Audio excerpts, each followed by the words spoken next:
Hi, I'm Lisa from Fresh Eggs Daily here at our farm in Virginia, and I've been asked to speak to you about backyard chickens today. So I'm going to go over some of the basics that you want to think about when you're just getting started, and then we'll answer some questions and hopefully we'll have a good time. So let's get started. The first thing when you've decided that you want to keep chickens is you'll want to check your zoning laws. You don't want to go to the time and trouble and expense of buying baby chicks and building a coop and setting up a run for them if you're not allowed chickens at all. So you want to check with your local zoning officer, best to get everything in writing, of course, and find out how many chickens you're allowed, if you're allowed any roosters, if you need a permit to build your coop, how far it needs to be from your neighbor's property line, if you're allowed to free range your chickens or you need to keep them penned up all the time. These are all things that should be outlined in your municipality's chicken keeping bylaws. So once you've done that and you know how many chickens you're allowed, then the fun starts. You can start deciding on a breed. You can order online from a hatchery or a breeder, but if you are just looking for a backyard laying flock, your feed store in the spring should have a nice selection of chicks that are good for your climate and good layers, hardy breeds. So that's a good place to start also. You'll need to set up a brooder for the chicks to live in their first few weeks. And that can be as simple as a plastic tote with the top cut out for air and covered with some hardware mesh.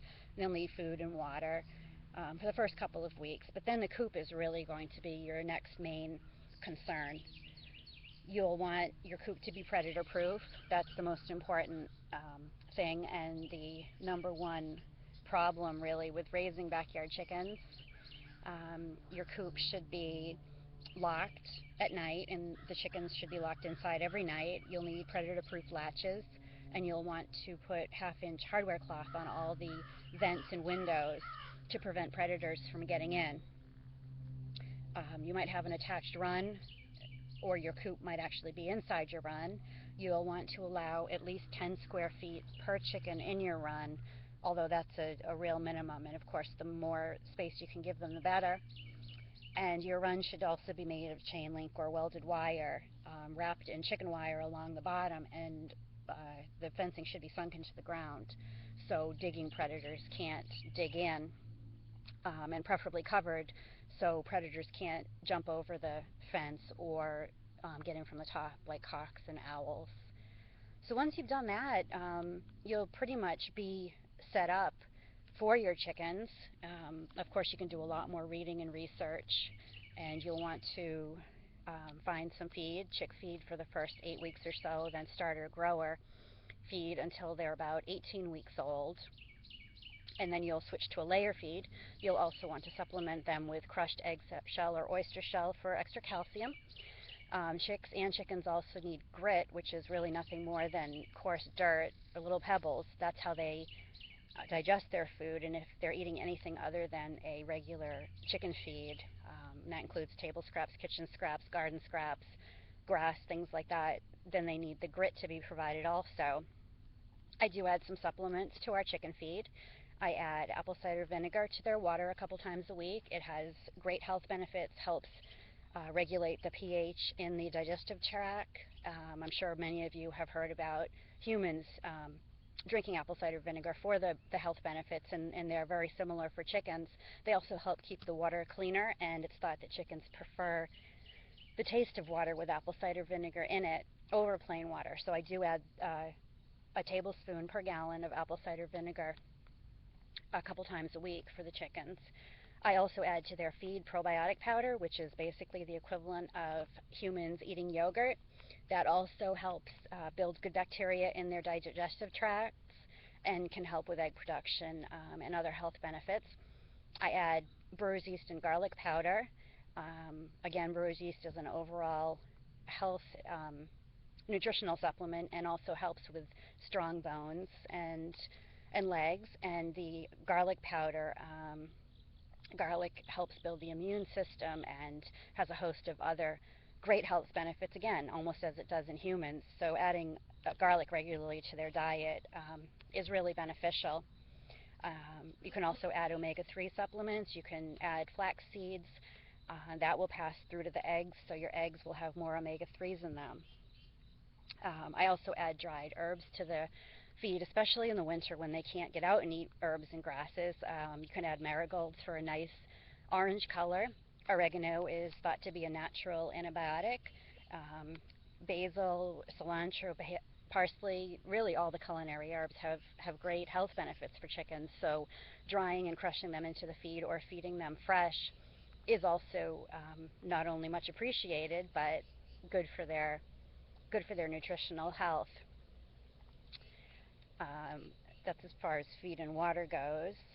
And as far as the coop goes, you'll have to decide if you want to use shavings or straw in your coop. Pine shavings. Don't use cedar, they're aromatic and can be toxic. So you want to stick with pine shavings or chopped straw. I personally use straw.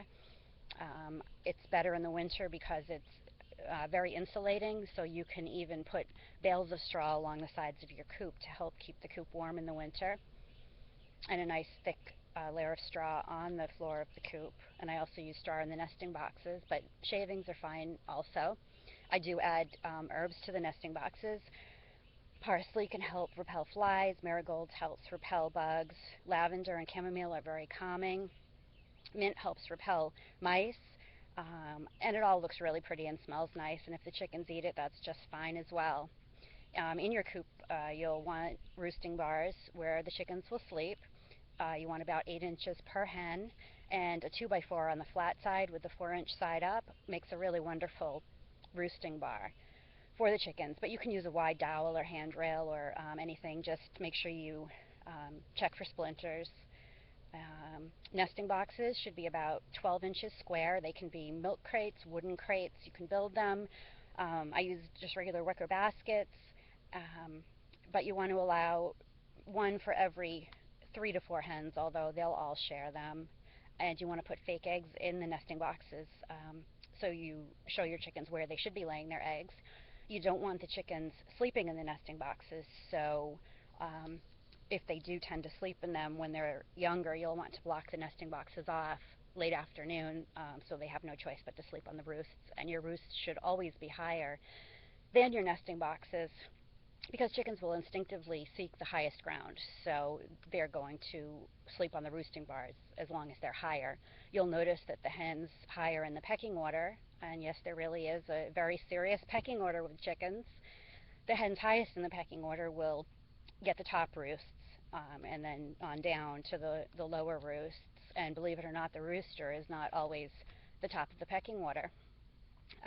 Maybe where the saying henpecked came from. So that's about it for your coop and your run. I don't leave food or water in the coop because it attracts rodents and flies and just tends to make a mess. But you'll want to provide water during daylight hours for your chickens and make sure it's always clean. And feed, I do leave it out all day, but you can just put it out in the morning for about half an hour and then in the evening again for about half an hour, and they'll eat their fill. If you do decide to free range, either all the time during the day or supervised, which is what I do, I only let mine out for about an hour or two before dusk, and they roam around the pasture, and I stay outside and watch them. We have too many predators to take a chance on letting them stay out by themselves. But if you let them out before dark, they'll put themselves to bed at dusk, which makes it really easy, so you don't really have to round them up. But if you do decide to let yours roam your yard, be considerate and make sure they're not roaming into the neighbor's yard for their safety as well.